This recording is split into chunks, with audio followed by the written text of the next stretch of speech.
record. Okay, let's have a good webinar.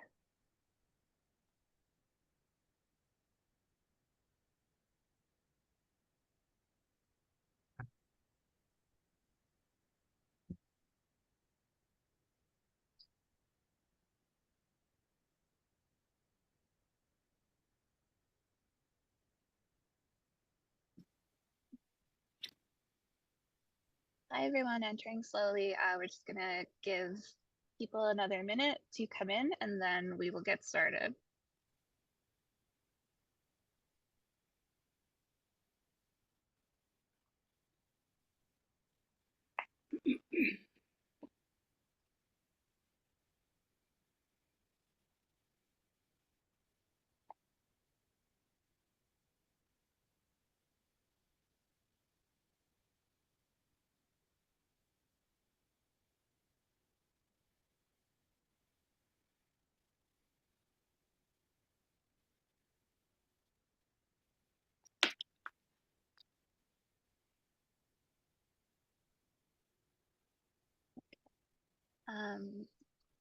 We're gonna get started and no worries if anyone comes in a few minutes late.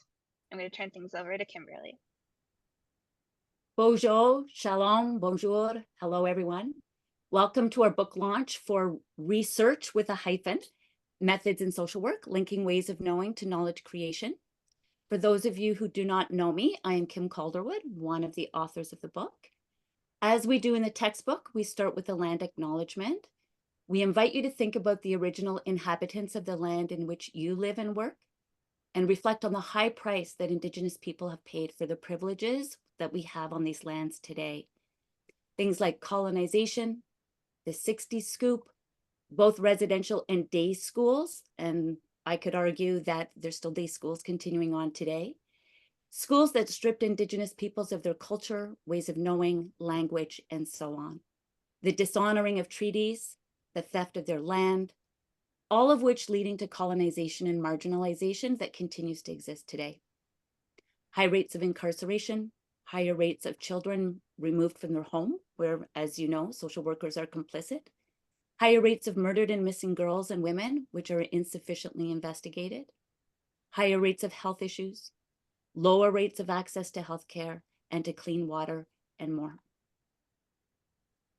Marina works, and I live and work on the lands of the Minogiizhigokwe of Scugog Island First Nations. That's an Ojibwa First Nation located in South Central Ontario. Marina lives at the meeting place of two treaties, the lands of the Minogiizhigokwe of the Credit and those of the First Nations of the Williams Treaty. Kathy lives and works on the traditional territories of her relatives, the Haudenosaunee, Anishinaabe, and Neutral peoples. We offer our gratitude to Indigenous people for their care of these lands, and especially in the context of this presentation today, we are very thankful to our Indigenous scholars who have informed all the Indigenous content in the textbook and who have shaped our understanding of research through their teachings about Indigenous ways of knowing and knowledge creation. And of course, that includes Dr. Kathy Absolon, who is a co-author and here with us today. Miigwech Kathy, and miigwech to everyone who is joining us for this book launch. That was beautiful. I am a representative of the publisher, Canadian Scholars, and I'm very excited to be presenting the launch of this really great and wonderful book, Research Methods in Social Work. I'm so excited to have gathered the authors here today, Kathy Absolon, Kimberly Calderwood, and Marina Morgenshtern. We're so grateful to have you here to share with us the knowledge contained within this book and how we can use it in our classrooms. I want to mention a few quick things off the top, but I'm going to be fast so we can wrap up in a timely manner at noon. Two of our panelists have other engagements, so you may see them depart at that time. And if you have any questions that go unanswered, we encourage you to reach out to the panelists afterwards, and we'll be providing their contact information. We have a discount code available if you wish to purchase the book through Canadian Scholars. It is going to be available at the end of the webinar on the screen, and we'll give 20% off through our website up until December 23rd. Some other things you might notice, the chat is enabled for everyone, and the authors encourage discussion and discourse during their presentation. We'll also be taking audience questions at the end, so please feel free to use the Q&A function at the bottom to pop your questions in, and we will go through them at the end. Lastly, before I turn things over to Kathy to get us started, I'd like to mention that this webinar is going to be recorded and emailed to everyone who signed up. Within the next day or so, we wanted this information to be easily accessible to anyone who might need to leave early or may have been unable to attend today. And with that, I'm going to turn things over to Kathy, and I will be in the chat with all of you, learning and engaged.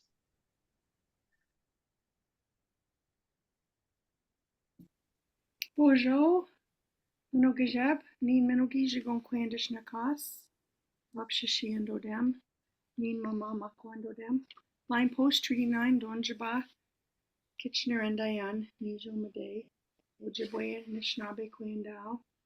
And greetings, everybody. My Anishinaabe name is Shining Day Woman, the one that brings goodness and beauty to the day.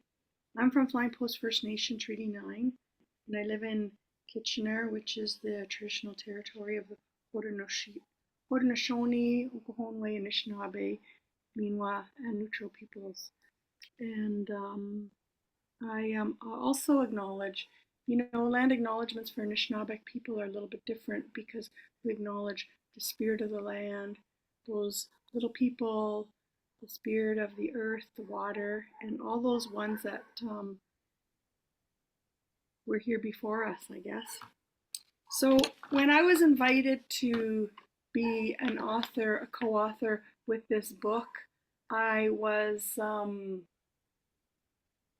asked about what this book was going to be about, and what the intention of both Kim and Marina was in inviting me. I was actually originally going to just do a chapter, but they said, no, we want you woven throughout. And I was, so I agreed to do that. And first of all, I want to say miigwech for the invitation. Miigwech for the desire to include Indigenous search methodologies in the buffet of how we come to know.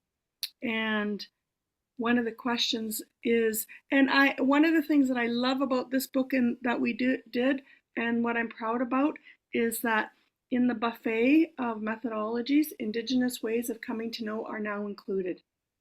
It's not an addendum, it's a choice. It's a choice for people to make in terms of what and who is informing how they come to know. And why add Indigenous methodologies in a methods textbook? And it's important to acknowledge the history of colonization.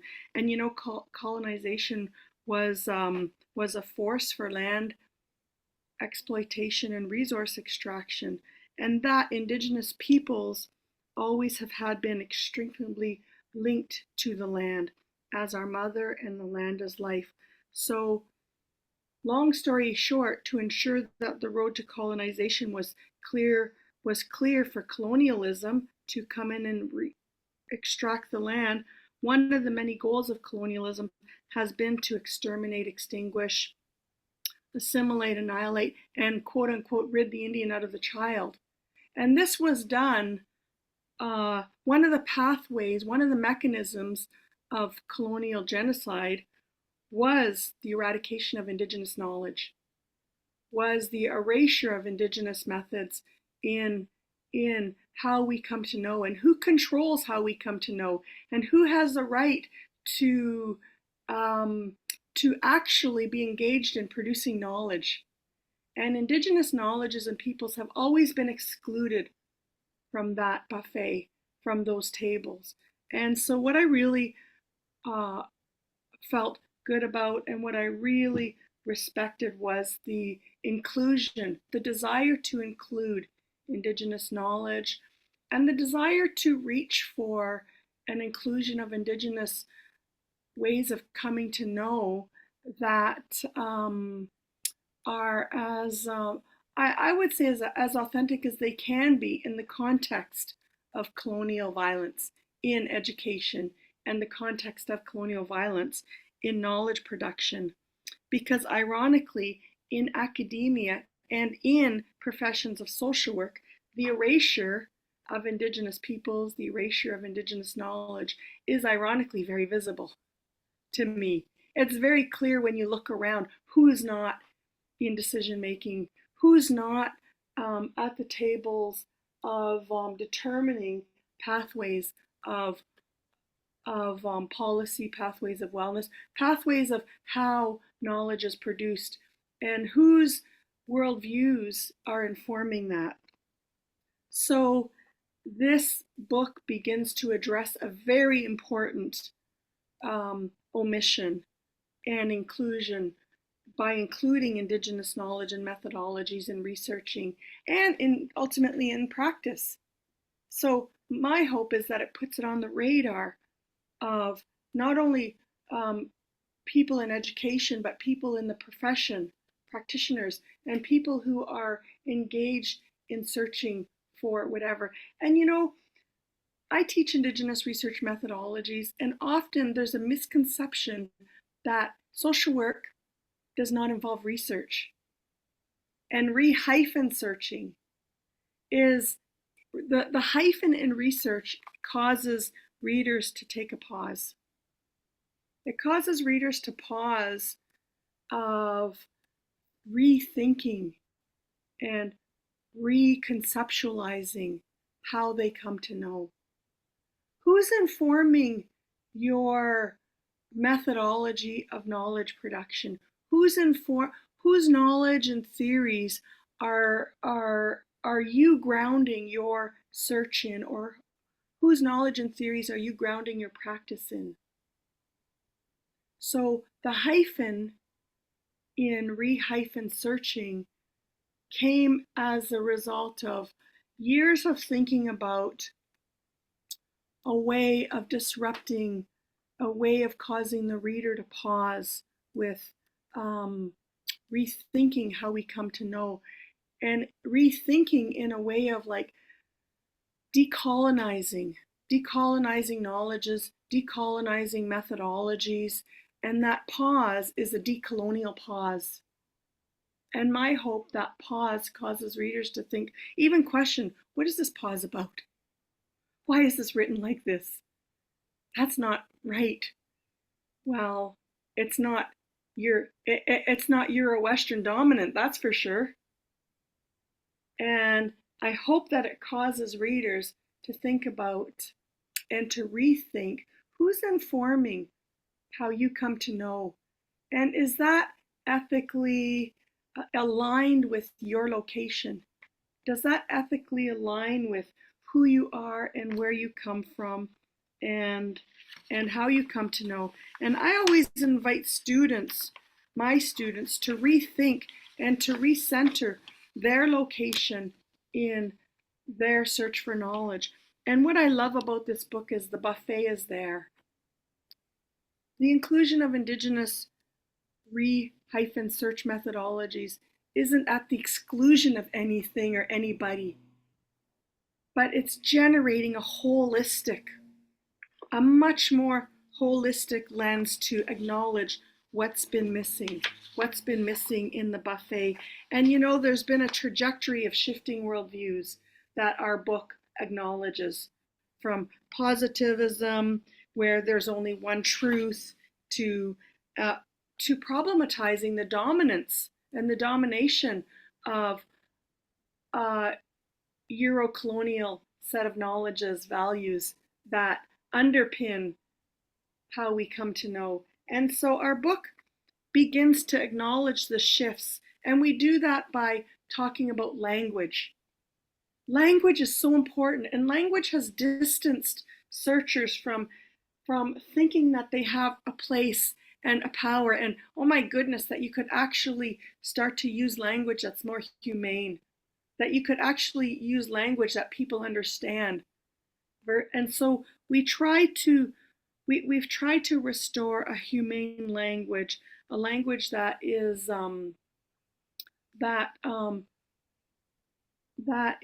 accessible, that's not elite, that that characterizes the whole idea of searching and knowledge gathering and making meaning of information, of stories, and all of those kinds of things. So this continuum and the shifting worldviews and the shifting knowledges and the trajectory of where we've come from to where we are today, this book really sets that pathway, makes that pathway clear for the readers and for the learners.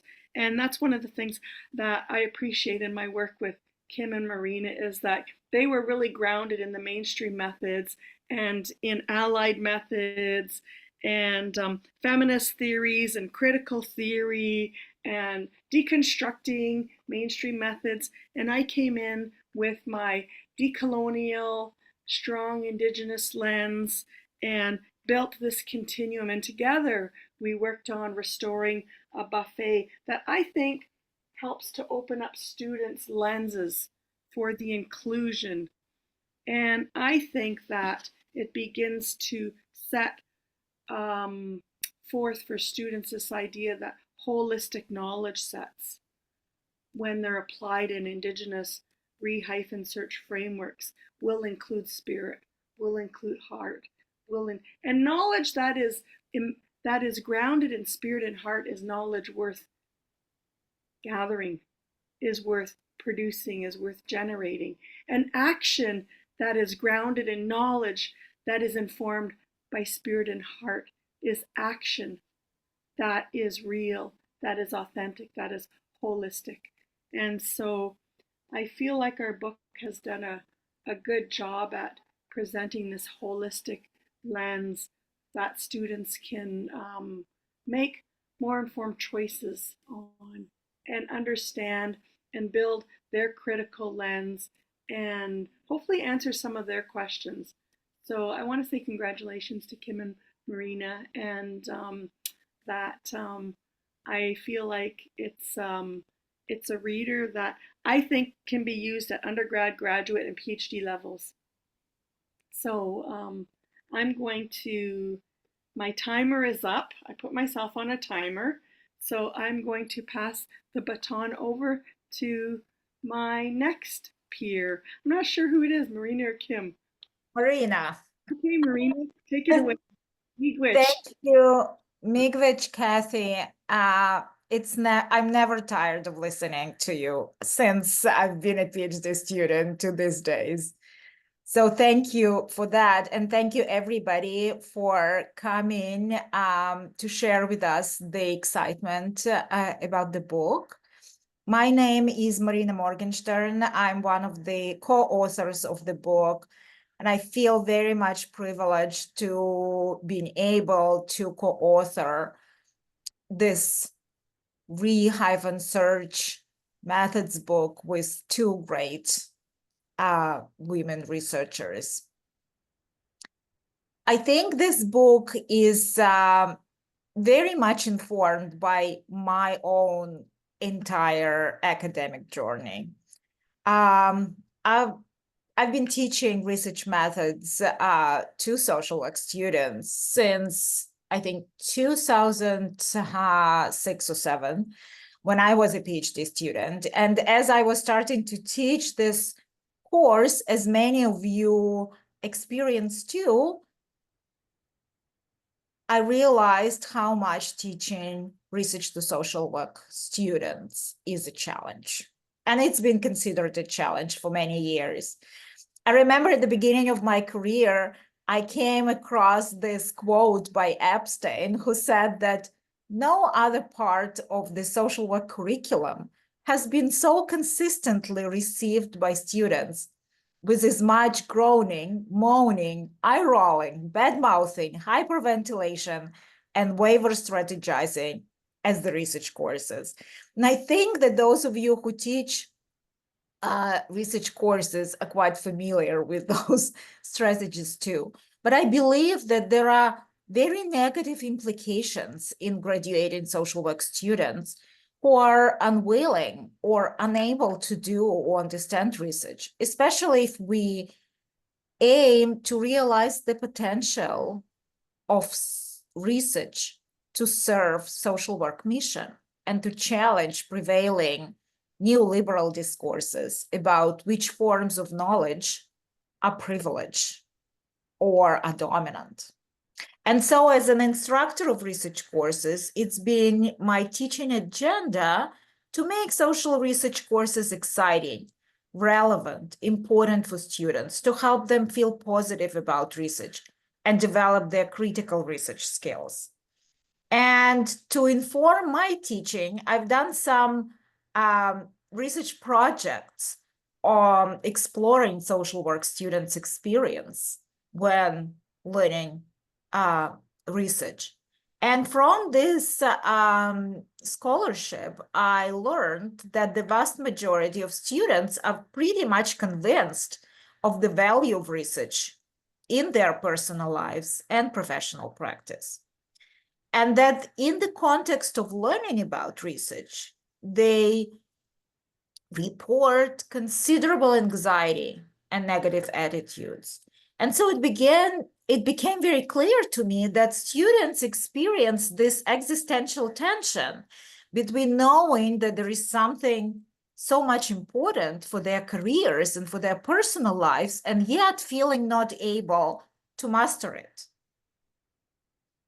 I learned that students experience tension and uncertainty about the nature of research and its purposes, especially with regard to social work research. Many of them talked about very sharp distinctions between the role of social worker and the role of researcher. I bet you're familiar with the phrase, I won't be a social worker, I don't want to be a researcher, when taking research courses. And they talked about the sense of incongruence between research purposes and methods and social work practice. And so it became very, and so that's kind of observation is especially true for the case of post-positivist worldview being considered the only legitimate research. But in my view, the worldviews do not exist in hierarchy. We make them such. Worldviews coexist. Kathy was talking about the buffet. So worldviews coexist and represent different ways of perceiving the world we live in. They are necessarily informed by our social positioning and our lived experience. And so, to me, critical research that shares its goals with social work practice of social transformation and social change is the one of those that challenge the hegemony of only one truth, and is absolutely essential for social work students to know about. It was clear to me that in order to help students move away from the binaries of research and practice and see the connection between research and practice, it is important to expose them to different ways of research can be accomplished, or knowledge can be gathered, constructed, created. The importance of language that Kathy talked about. And so it was clear to me that critical or transformative research should be included.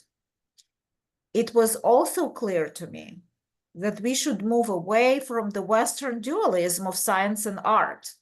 By talking about research as both science and art, we can imagine different kinds of research that includes facts and interpretations, narrative performances, documentaries, oral histories, etc. We can imagine studies done by both a researcher and a researched, where they co-create meaning, and both are researchers and researched. I sincerely believe that students should learn different ways of doing research, including arts-based research, to challenge the dominance of the positivist research in social work. And this is something that I learned long ago from Cassie when I was a PhD student starting to teach research and had a big privilege of having her as a guest speaker in one of the research methods classes I taught. And so all these insights motivated me to take a step in writing a textbook that will address these concerns.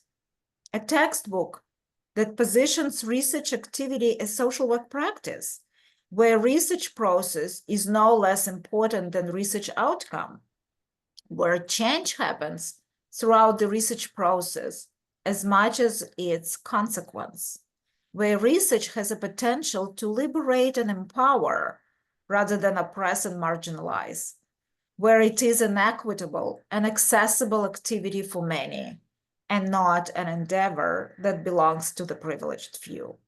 And so the book presents transformative worldview and feminist research informed by multiple feminisms, as well as participatory action research, community-based participatory research, photo voice, body mapping, theater, etc. You will see that we used the language of knowledge co-creation when presenting the transformative research to emphasize whose voice informs the knowledge created, to emphasize the importance of power sharing and power analysis, to highlight how individual lives are informed by their social positioning.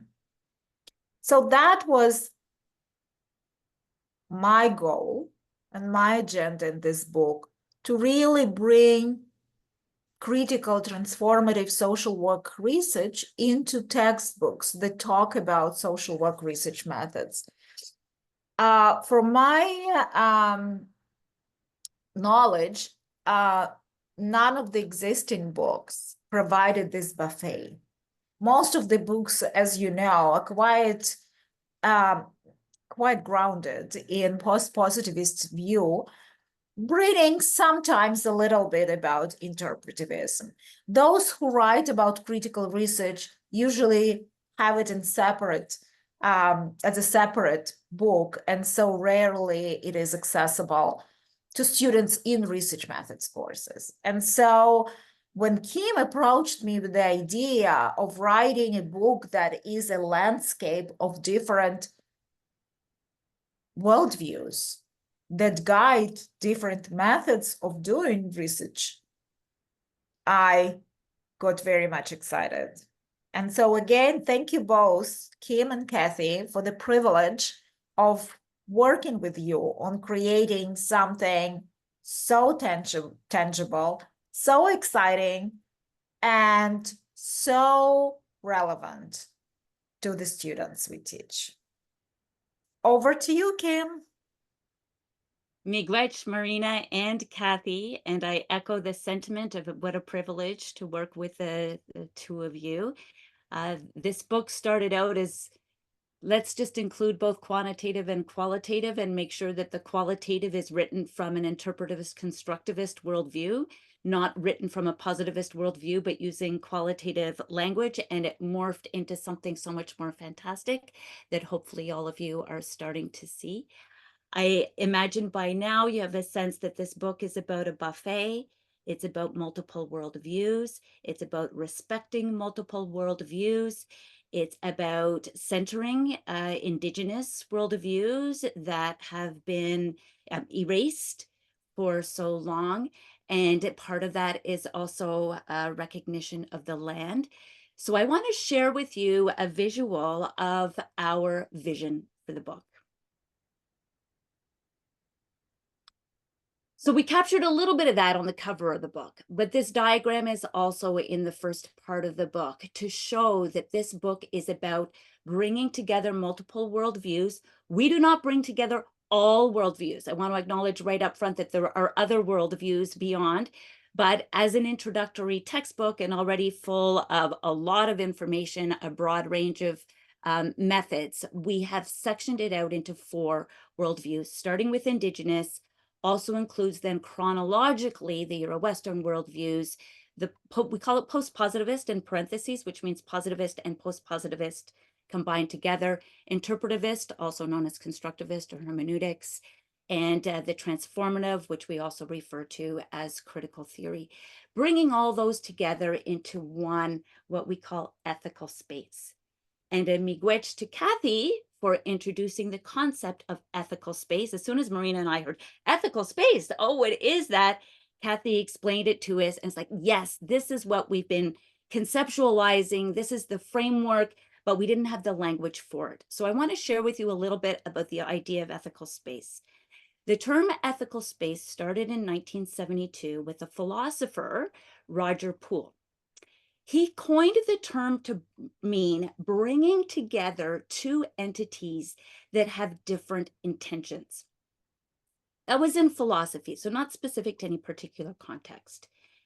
In 1995, Willie Ermine then expanded or specialized maybe this word in the context of bringing together Indigenous worldview and worldviews, by the way, with an S, and Euro-Western worldviews. Willie Ermine is a Cree elder from Sturgeon Lake First Nation in Saskatchewan and a professor emeritus with the First Nations University of Canada. If any of you are interested in hearing Willie Ermine's voice and his views about his development of the context of ethical space, Krista's going to put a link in the chat. That is a link that will take you directly to a video. And he's got some other videos as well, but that's the main one that describes the concept of ethical space. So he takes ethical space even further than what Roger Poole was talking about. He refers to ethical space as a place that upholds certain principles and values. So just bringing the two together, that's not enough. There has to be principles and values that align what we're doing when we talk about ethical space.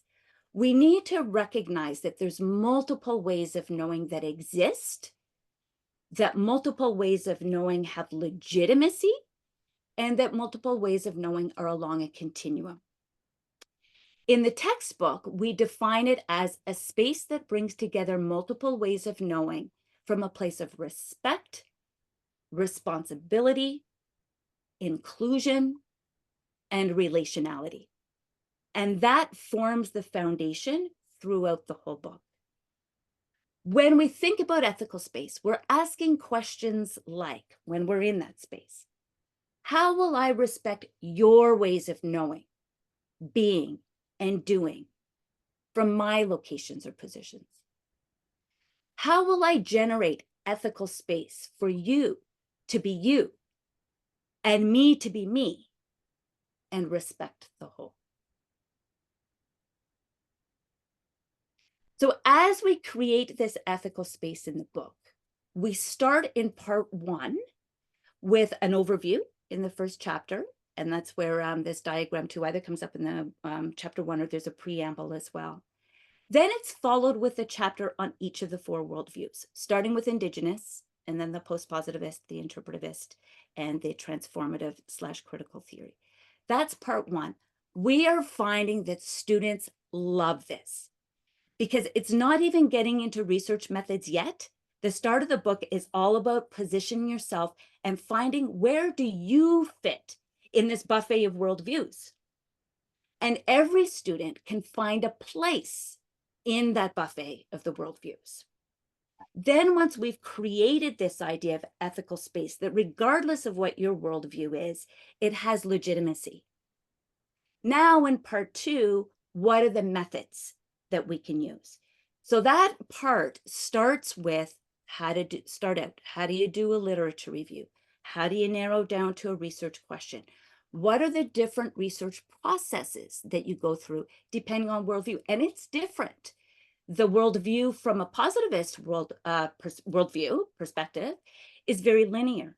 When we start moving to transformative and Indigenous, we bring in relationality, we bring in community, we bring in the relationship with our participants, which, as you know, you would never see that in a positivist, post-positivist worldview where the goal is to be neutral, objective, and distant from the participants. So we cover that. We also include recruitment and sampling. We don't use the word sampling in the context of transformative and Indigenous, but recruitment or connections and relationships, relationship building with our participants and our communities. And then we've got a chapter on the qualitative, which includes, as Marina has mentioned, we've got testimonial, oral history, we have circle work, we have arts-based methods is the next chapter, where there's beading and there's stitching and photo voice and body mapping. And then the last of the methods chapter is the quantitative. So we also do include randomized controlled trial, surveys, etc. So you can see it offers students an opportunity to connect with something throughout the book and to find a method that resonates for them. We also include then, after all of that, the multi-methods, mixed methods, and two-eyed seeing approaches. And as Marina and Kathy have already mentioned, we pay so much attention to our language throughout. We would use co-constructionist or constructionist in an interpretivist context, but co-creation in a transformative context. We talk about meaning making and knowledge gathering in an Indigenous context. We stay away from reliability and validity, and as I mentioned, sampling in contexts that are not positivist and post-positivist. And we see with students that when we are so careful about language, then they really start to connect with it. And they start to identify, oh, this is why traditional dominant Euro-Western research hasn't sat right with me. Now I have words to describe what it is that doesn't sit right and words to describe what does sit right for me. So the last slide before we move on to our question period is we do have several instructor resources because, as Marina mentioned, it's a very difficult course to teach. We know that it's very difficult to pick up and start with a new textbook if you've already been teaching with one, especially if you've been teaching for many years. So we do provide for you PowerPoint slides. They are very detailed slides. I always say to my students, do not ever create a PowerPoint presentation with slides that look like this. It's not good presentation skills, but the reason why the slides are like that is I use them as study notes for the students. So you're more than welcome to, of course, take out slides or change the slides, but you've got the breadth of what's available to you, and then you can work with that. We know that terminology is very difficult in research methods courses, and especially when we're bringing the buffet of all the worldviews, there's a lot of terms to learn. There's a glossary that's in alphabetical order at the back of the book, but we provide as an additional resource a chapter by chapter glossary, as well as flashcards for students to use for study purposes. We have sample practice questions for the data analysis, quantitative data analysis chapter. We do not have any calculation in that chapter. The idea in the chapter is we want students to know which statistic to use when.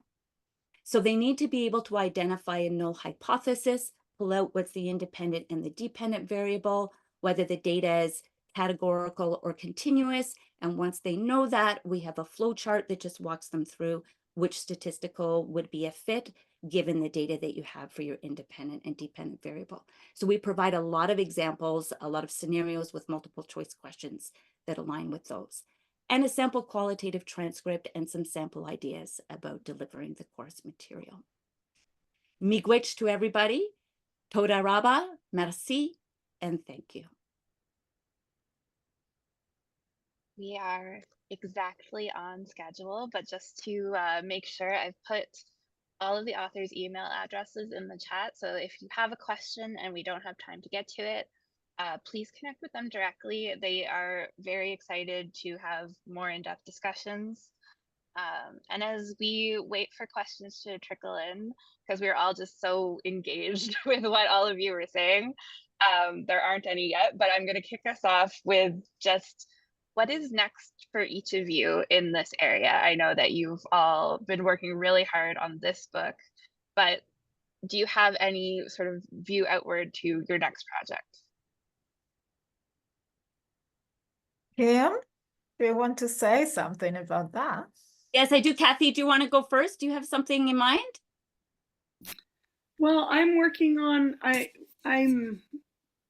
been working in Indigenous research methodologies for some time now, and my second edition, Kandaswa and How We Come to Know, was published by Fernwood in 2022. And currently I'm working on a collaboration of an Indigenous project that was called De-colonizing Journeys.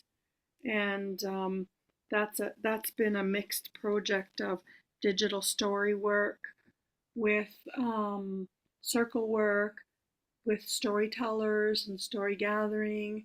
And this project we're currently in the process of trying to get the compiled, it's like a collection of stories of people's decolonizing journeys, along with a decolonial knowledge and analysis of decolonizing education and what that means and looks like for people. So that's what I'm currently working on. And I'll pass it over to you, Kim. Miigwech, thank you.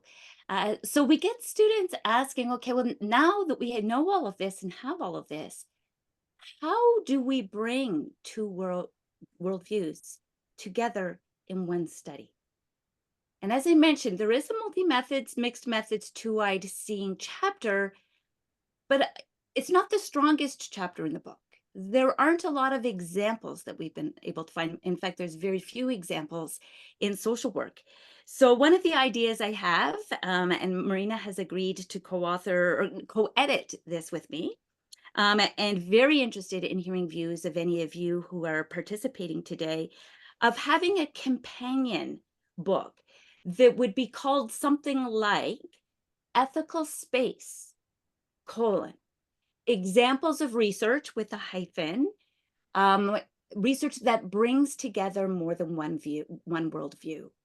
Because there are a lot of challenges and a lot of grappling that has to occur, a lot of dialogue, discussion, and decision-making that has to occur when you do bring more than one together to ensure the reciprocity, the relationality, the respect, and the inclusion within that ethical space. So our vision is to have this companion document that starts with, again, explaining what ethical space is about and a process of bringing more than one worldview together, and then have chapters that are examples. And they don't necessarily have to be social work examples, because all of this can apply to, social work's multidisciplinary, so it can apply to many different disciplines. How do we do this? And how do we make the decisions about what component of which worldview is going to be the chosen one for any particular study? So if anyone has any interest in seeing a book like that, or contributing a chapter like that, or just engaging in some dialogue about bringing those worldviews together, I'd be really interested in hearing it. A second thing that I am working on right now, and Marina is a consultant on this project, and I have a co-investigator who I think is here as a participant today, Dr. Sasan Isari, is we are engaging in a research study that is about decolonizing social work curriculum and pedagogy. And we are interviewing social work educators across Turtle Island, Kanata, Canada, with regards to what they see decolonization meaning, anti-colonization, inclusion, ethical space in their context in teaching social work students, what it is we can do within our curriculums to decolonize, and how do we advance in decolonizing our pedagogy. So we are actively involved in recruiting people to participate in that study. If anybody's interested in that, I'd be more than happy to hear from you and have you participate in learning even more about how do we decolonize. And that's not specifically about research methods, but decolonize our social work curriculums across the country.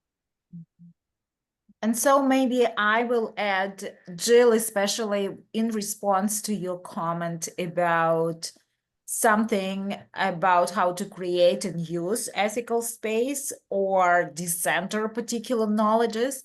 My colleague Jeanette Schmidt and I are working on co-editing book about radical ethical space in social work practice. So this is the book that is intended to show to show how in practice we can, in social work practice, we can hold different worldviews and different ideas within this ethical space rather than give into dualisms or binaries or polarization that is so much characteristic of these days.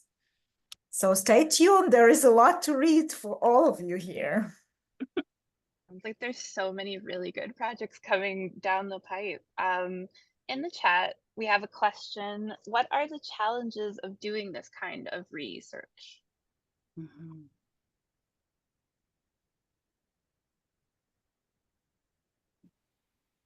I think the challenges of, first of all, is the erasure, the impact of the erasure, meaning that as an Indigenous searcher, and I just made a response to one of the questions is around changing language. I could even, as I also have been an external for Indigenous people's PhD dissertations. And so the decolonizing our minds is such a big challenge. It's of how we've been programmed through undergraduate research courses, through the indoctrination of colonial ideologies and theories, that when we start to read language and think about doing something that's outside of that box, there's such a fear, there's such an internalized that we're doing something wrong. I think this is the biggest challenge of decolonizing is finding courage, finding bravery, finding the heaven forbid the audacity to think that we know how we come to know, and that we begin to language it and articulate it in a meaningful way for ourselves, for the communities, for our audience, for the contexts in which we're searching, that we continue to honor their voice. So I think that this is an ongoing challenge, that we can say we're doing something, but to follow it through in how we write about it and to change our language is a challenge. Like I've reviewed dissertations that have used a methodology that is an Indigenous methodology, but still we default to language and terms that reflect Euro-Western methods. So I often say to doctoral students, you didn't use an interview. What you actually did was story gathering and storytelling and conversations. So why are you defaulting to the terminology of interviews or data collection? Or your meaning making was very much more holistic than you might perceive, kind of like data analysis. So let's, finding the language to align with what you're really doing and believing in that. Because as we continue to read language and articulate things in more of a holistic way, that's where we build those libraries. So I think I feel like those are the biggest challenges of that I see, and as an educator and within my students and even within myself, it's like, oh, let's move away from colonial language, and let's and then have that be seen as valid, have that be received as being like having merit and being seen as worthy. End of thought. I'll pass it to Kimberly. Yeah. Marina? Yeah, I would say that the main challenge really is in remaining reflexive about what we do and how we do it, constantly thinking and discussing and reflecting and debating what we do and what informs it. So I think in the chat, somebody talked about importance of worldviews. It's so much true. It is so much important to understand what worldviews inform your values, your experiences, how your social location plays into decisions about research that you're doing, and how much we still, even those of us who are more aware of, about multiplicity of worldviews, still slip into those dominant methodologies. Kathy talked to you, brought examples from her students. I am supervising now a PhD student who is a Black woman from Africa who did 2 master's degrees in Europe, and she wanted to research the experiences of Ghanaian women, immigrant Ghanaian women, of postpartum depression. And she wanted to do interviews. And when we started talking about this, I was like, okay, so why interviews? Is this what you want? How do you want to really engage them? And interestingly, her feedback was, you know what? Nobody ever challenged me about this. This is the research we've done before, and it was fine. But now when I'm listening to your questions, there is so many more opportunities that can be taken up that are much more consistent with the worldviews and ways of being that we have. And I don't need to use the Euro-Western way of, I come up with questions and asking you, and then you're answering me, and then I'm extracting this from you and go away to write up something. So, but this is, again, going back to my first sentence, it is about the constant vigilance and reflexivity about why we do what we do.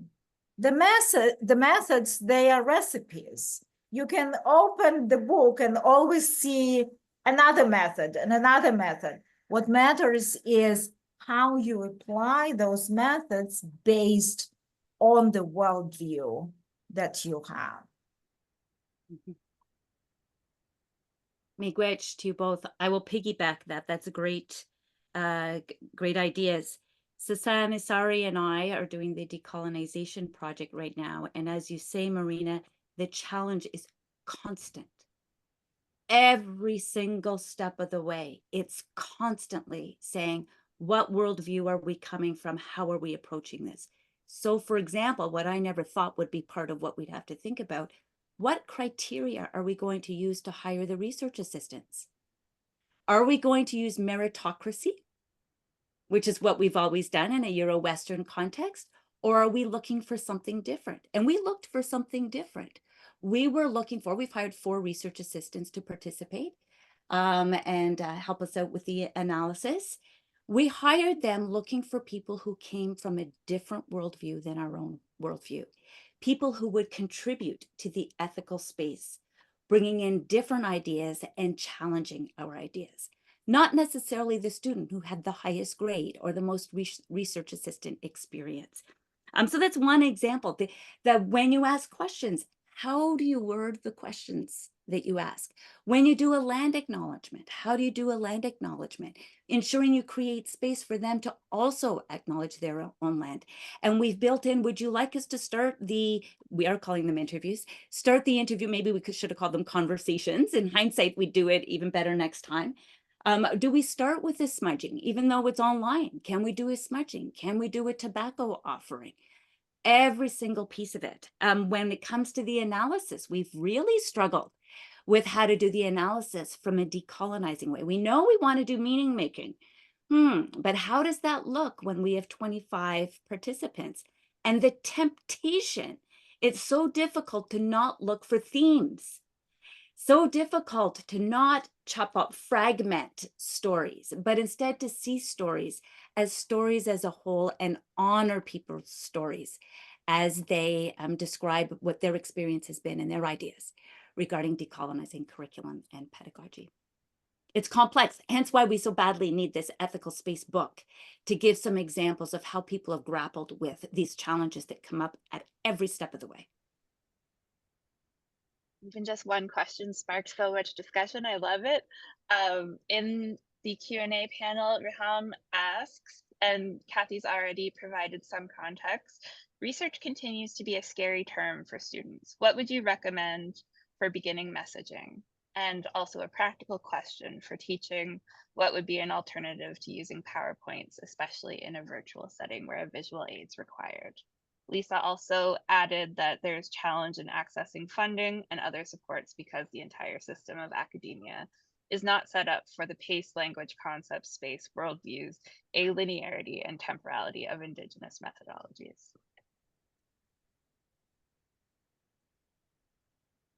Not sure if anyone wants to add anything. I can read out what Kathy wrote, which was very insightful.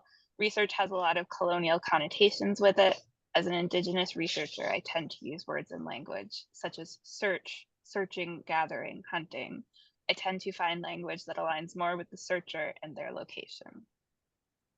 Yeah. And I would add, they are already researchers. Yeah. So we give an example in the book. If you're going to go on a trip to the Caribbean somewhere, you do research to figure out which trip are you going to choose, and you go through a whole lot of questions. What can I afford? What's the weather going to be like? What are the flights and all of this information? When they buy a car, in so many situations, they are researchers. And so research is about to look again, to search again. It's about discovery. It's about asking questions. And I say to them, if you are a social worker, don't you want to know that what you are doing is working? Don't you want to know the impact that you are having? Do you just want to go to work every day and blindly continue to do the same thing and have no idea whether it's effective? And worse, maybe you're even being harmful and you don't know it. And when I say that, it's like, oh, okay, so this has meaning. So often using examples that are in the context of practice, particularly in an undergrad program where students, like I think it was Marina that said, they say, we're here to be a social worker, not to be a researcher. So then keep it connected to, so as a social work practitioner, how can you bring research in? And research itself, when we look at the transformative worldview, itself is empowering. Photo voice is empowering. Theater methods are empowering because the participants themselves are engaged in the research. They are learning skills. Their voice is being heard. They are participating and have meaning and see a product or an outcome or something at the end. Song, poetry, etc. Beading, stitching. There's something that comes out of it that in and of itself is social work practice. I love what you're saying, Kim, because I find that a lot of students don't see as social workers research having a relevance to their practice, and that is such a misconception. And often I'll say to the students in my Indigenous research grad classes, the first thing you ask somebody when you go into a community is you want to understand the context. Curiosity is embedded in our practice. We have to be curious about who people are, where do they come from, what's their history. That is all searching. That is re-searching. And so if people could see the value, and when you're working in organizations, we're looking for to create programs that are informed by the wants and the needs of the people we're working with. And then we want to find out if we're doing anything relevant and if we're hitting the mark or if we're having an impact. So then we have to search for the answers to that. We have to do research in that way too. So once the students start connecting the dots with social work practice is all about re-searching. It's all about gathering information and knowledge and making meaning of it. This is the nature of our practice. And then people can start to see that, by the end of my class, so all my students are eventually reconciling the fact that research is embedded in our practice. And to actually know how to do it ethically and holistically is really important. Yeah. So thanks for that. Yeah. So for me, I always start my courses with telling students about what excites me about research and how my own lived experience, as well as my own social work practice, informs what I want to do as a re-searcher. And again, this is research is scary when it is constructed as with the within the positivist or post-positivist view. This is, as students say, well, it's a different language, it's a different planet. And this is why we are paying so much attention to language, because when using different language about the activity of gathering or creating or developing or finding knowledge, we make it closer to student own experience, own life. So I talk about what inspires me about research, because it is so much important to be passionate about what you're doing. So we talked about different challenges and how many challenges are on this way of doing research. Some of those challenges are technical, but some of those challenges are existential. As Kathy was talking about, it's about stopping and thinking about what are you doing, who you are, what lens and values and experiences and ideas you're bringing to what you're doing. And so this is one piece that I do. And another piece that I sincerely believe in is by learning research by doing. So rather than having PowerPoint slides or having a lecture, let's have different activities and discuss how we will create something based on different maybe stages of the process, or conceive something that's of interest to students. And then they can go back and read it in the textbook, or I can make connections when they talk, but not, and maybe in online classes this becomes more engaging, because having a lecture for a couple of hours is quite challenging in the online context. Well, thank you, everybody. I do need to go to, I have another meeting in 4 minutes. I want to say thank you to everybody who made time to come and listen to us. And please do not hesitate to contact any one of us to ask more of your questions. And I can see that there are more of those. We'll be happy to answer them. Goodbye and take care.